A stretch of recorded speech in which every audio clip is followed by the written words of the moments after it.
Menulis. Ya, semua orang pasti bisa menulis. Betul bukan? Namun, banyak yang menganggap bahwa menulis adalah kegiatan yang sangat membosankan.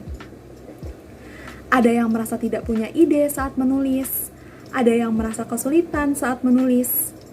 Padahal sejatinya, kita bisa menuangkan apapun dalam sebuah tulisan. Perlu diketahui bahwa menulis merupakan kegiatan yang bisa dilatih. Dengan seiring berjalannya waktu, pasti tulisanmu akan semakin baik. Maka dari itu, menulis adalah kegiatan yang patut dicoba oleh semua orang. Mungkin banyak dari kalian yang bertanya-tanya, apa sih manfaat dari menulis? Kita menulis untuk apa? Nah, perlu diketahui bahwa menulis sangat banyak manfaatnya, khususnya untuk kesehatan jiwa kita. Salah satu penelitian di Amerika Serikat menyebutkan bahwa menulis dapat menurunkan masalah kesehatan. Wah, keren sekali ya menulis itu.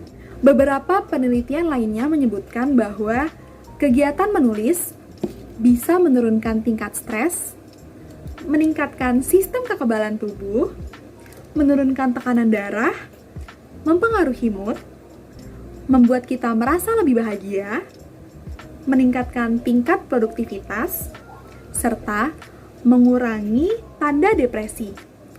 Banyak sekali bukan manfaat dari kegiatan menulis? Banyak dari kalian yang mungkin berpikir, loh, dari mana korelasi kegiatan menulis hingga bisa menghasilkan begitu banyak manfaat pada tubuh? Banyak yang beranggapan bahwa ketika kita menulis, emosi dan perasaan kita yang terpendam akan muncul ke permukaan. Sehingga emosi-emosi kita yang terpendam bisa dituangkan dalam bentuk tulisan. Ada juga yang menyebutkan bahwa dengan menulis bisa menjadi salah satu cara dalam melepaskan ketegangan. Oleh karena itu, kegiatan menulis bisa dijadikan sebagai alternatif dalam penyelesaian kesehatan fisik dan mental. Ketika kamu sedang banyak masalah, ingin menumpahkan unek-unek yang ada di dalam diri, tetapi tidak tahu harus bercerita kepada siapa, nah, menulis bisa menjadi jawabannya. Kamu bisa menuangkan emosi-emosi yang ada di dalam diri ke dalam sebuah bentuk tulisan. Bagi yang tidak terbiasa menulis, mungkin masih bingung. Saya harus memulai dari mana? Tetapi, jangan khawatir. Terapi menulis akan terbagi ke dalam beberapa gaya, yang akan kita ulas ke dalam 5 poin berikut ini. Yang pertama adalah menulis gaya bebas. Menulis tanpa aturan mungkin jadi impian untuk semua penulis. Bagi yang baru mencoba, kamu bisa mulai dari gaya tulisan yang satu ini. Menulis gaya bebas tanpa ada tekanan, aturan, atau apapun yang membatasi kreativitasmu. Dengan begitu, kamu pasti lebih bisa bereksplorasi dengan isi dan pesan yang ingin kamu sampaikan. Kamu bisa menulis perasaan atau kejadian apapun yang kamu rasakan pada saat itu. Tak usah pikirkan mengenai ejaan, hingga tanda baca terlebih dahulu. Jadikan momen ini untuk melegakan perasaanmu. Dijamin, kamu pun akan menjadi lebih tenang. Yang kedua adalah menulis gaya ekspresif. Terapi menulis juga bisa menjadi salah satu solusi menarik untuk kamu yang memiliki trauma pada masa lalu. Tulisan gaya yang satu ini memang tidak mudah untuk sebagian orang, karena memang membutuhkan keberanian yang tinggi.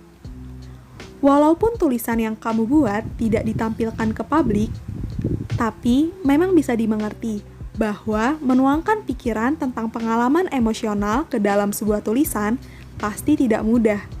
Biasanya, melalui tulisan gaya ekspresif, seorang individu bisa menggali lebih dalam mengenai sumber trauma dan sumber depresi yang ia alami. Yang ketiga, menulis gaya buku harian. Memangnya masih zaman nulis diary? Jangan salah, menulis dengan gaya buku harian juga bisa jadi pilihan terapi yang akan memperbaiki kesehatan jiwa. Sepertinya, jenis tulisan yang satu ini pun bisa kamu coba dan lebih mudah untuk diikuti. Kunci dari menulis buku harian adalah konsistensi tentunya. Ingatlah untuk menulis setiap hari, mumpung apa yang kamu alami masih tersimpan dengan baik di dalam pikiran. Dari kejadian yang kamu alami sehari-hari, kamu juga bisa menuliskan mengenai pelajaran apa saja yang bisa kamu ambil pada hari tersebut. Memiliki kebiasaan ini akan membuat pikiranmu lebih kritis. Buku harian juga bisa menjadi salah satu cara untuk lebih introspeksi diri. Yang keempat adalah menulis gaya surat. Gaya menulis yang satu ini cocok untuk kamu yang masih ingin menyampaikan perasaan atau unek-unek kepada seseorang, namun tidak bisa menyampaikannya. Simulasinya seperti kamu mengirimkan surat kepada orang tersebut, tetapi tidak perlu benar-benar untuk dikirimkan. Buat tulisan yang menyerupai sebuah surat. Tuangkan apa saja yang ingin kamu sampaikan pada orang tersebut melalui surat itu. Gaya tulisan yang satu ini sama dengan gaya menulis bebas, akan menciptakan perasaan lega pada setiap penulisnya. Yang terakhir adalah gaya menulis puisi. Ingin menyampaikan sesuatu tapi masih bingung? Mungkin kamu bisa menggunakan kata kiasan dan menyampaikannya dalam bentuk puisi. Kumpulkan puisi buatanmu, siapa tahu suatu hari nanti puisimu bisa terkenal.